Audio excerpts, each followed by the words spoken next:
Hi, welcome back. In the last video, we learned what shutter speed is, and we also saw that you can make it faster or slower using the command dial.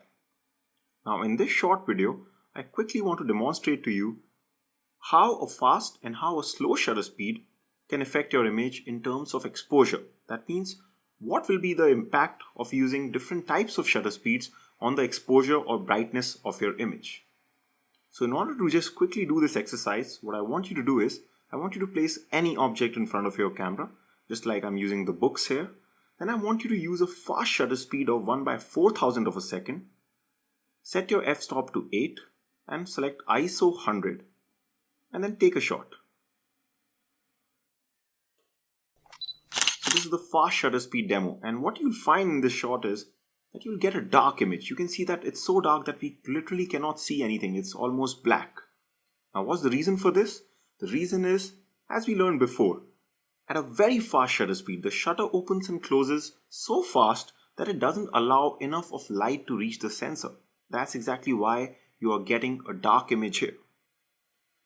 Now we can increase the ISO here to increase the exposure or to make it bright, but that's something that we'll be looking at later on. Right now we're just focusing on the shutter speed aspect of it. Now I want you to do the slow shutter speed demo to see the change in exposure. So this time change your shutter speed all the way to something really slow, like 5 seconds. So we're going to take a shot where the shutter speed is 5 full seconds. So let's do that. So again, just lock focus on your object and then take a shot. Don't change any other settings, just change your shutter speed to 5 seconds and take a shot. And this time what you'll find is that when we get our image, it'll take 5 seconds for this image to come because your shutter will be open for 5 seconds. But as you can see here, it'll be very bright. Now why is this happening? This is happening because this time on a slow shutter speed, the shutter opens and closes after 5 seconds in this case because we chose the shutter speed as 5 seconds. Now during these 5 seconds, since the shutter was open, a lot of light was allowed to pass and fall on the sensor.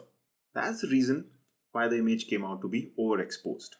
For instance, if we were using 10 seconds, the image would have been even more brighter because 10 seconds is longer than 5 seconds. So what we've seen in this demo is that when we use an extremely fast shutter speed, we struggle to get light inside the camera and it caused underexposure. And when we used a very slow shutter speed, the shutter was open for a long time and it allowed a lot of light to pass onto the sensor and it caused overexposure. But this doesn't mean that you cannot shoot shots at very fast shutter speeds or very slow shutter speeds without getting a proper exposure.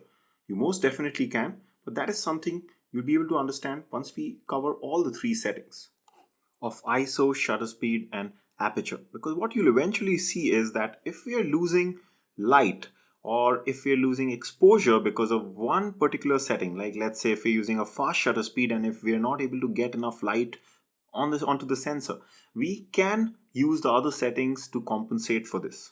But right now in this particular demo, I just wanted to show you everything with respect to shutter speed, and what we just saw is that if every other setting remains the same, then a faster shutter speed will definitely result in lesser light coming inside the camera, and a slower shutter speed will definitely result in more light coming in the camera, thereby resulting in underexposure and overexposure respectively. So if you just understood that much, we're good to go on to the next part, which is a very important section because in the next part we'll actually be seeing what shutter speed artistically does to our image. That means how can we create different kinds of effects in our images using the setting of shutter speed. So I'll see you there.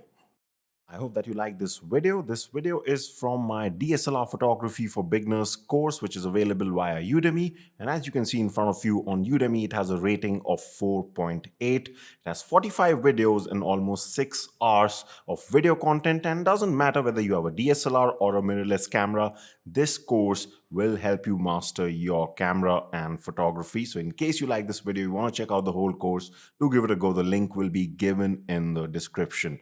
I hope to see you inside the course.